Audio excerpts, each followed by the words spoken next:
Alright, so now that we've covered the basic installation of the gutter, let's just talk about some of the things to look for to make sure your installation is going to perform as good as it possibly can.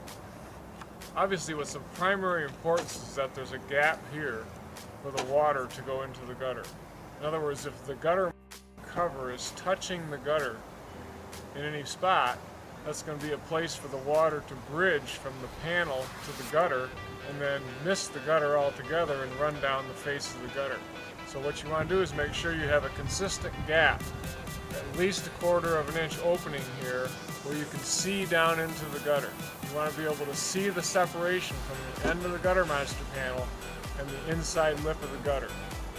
So if you can't see that all the way down the line, probably what the problem is that your bracket is not tight to the fascia, which is causing the relationship between the cover and the gutter to get pinched. So the solution is take the panel off, draw that bracket up tight to the fascia, which will open this up and create the separation that you need.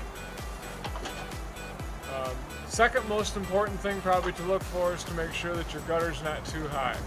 If the gutter's too high, in other words, if the top of your bracket is higher than your drip edge, then you're going to have a tendency to create a low spot here in the panel, which is going to cause the water to pool there.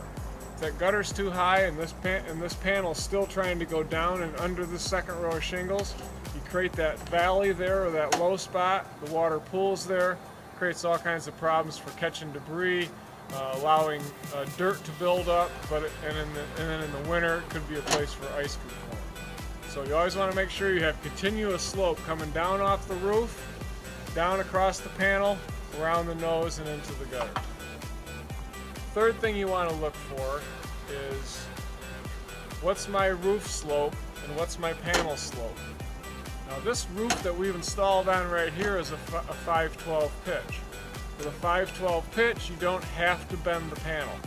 But if my roof starts to get steeper, let's say I got a 6/12 or a 7/12 or an 8/12 or even a 12/12 pitch, to whatever degree that direction of the top of the panel and the angle of the roof are different, this panel needs to get bent to that pitch.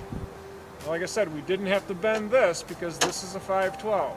But as this gets steeper, we need to put a bend right here in the panel so that the angle at the top of the bracket and the angle of the roof are met with a bend in the middle of the panel. Another thing that you want to look for is to make sure that your screws, now I put a white screw in here so that you would see it easily. You want to make sure that these screws are not too far back from this fold. If this screw is any farther back than an inch, it's going to miss the bracket. If it misses the bracket, it won't hold anything down. Now you may be tempted to say, well, I'm just not going to screw my panels down. It seems to be locked in there pretty well. What we found is that if you don't screw the panel to the bracket, there's going to be too much tension on the clip, and the clip itself could snap, freeing the panel to come off when the wind blows. So I always want to make sure you put this retaining screw in 1 inch behind the fold in the panel, and don't go any farther back than that, as you may miss the bracket altogether. Another important thing to remember is that at no time do you ever want to make a penetration into the roof.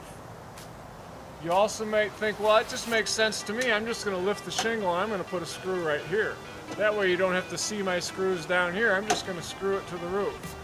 Well, that creates a couple problems. Number one, now you've added a penetration into the roof, which could eventually become a leak.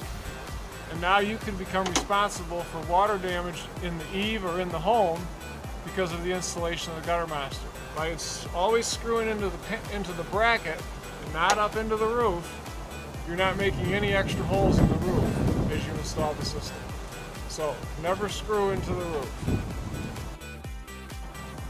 Now remember, as I said earlier when we were installing the brackets, that your spacing on your brackets needs to be in this pattern.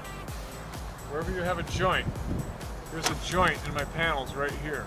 You always want to have a bracket within 6 inches of either side of that joint.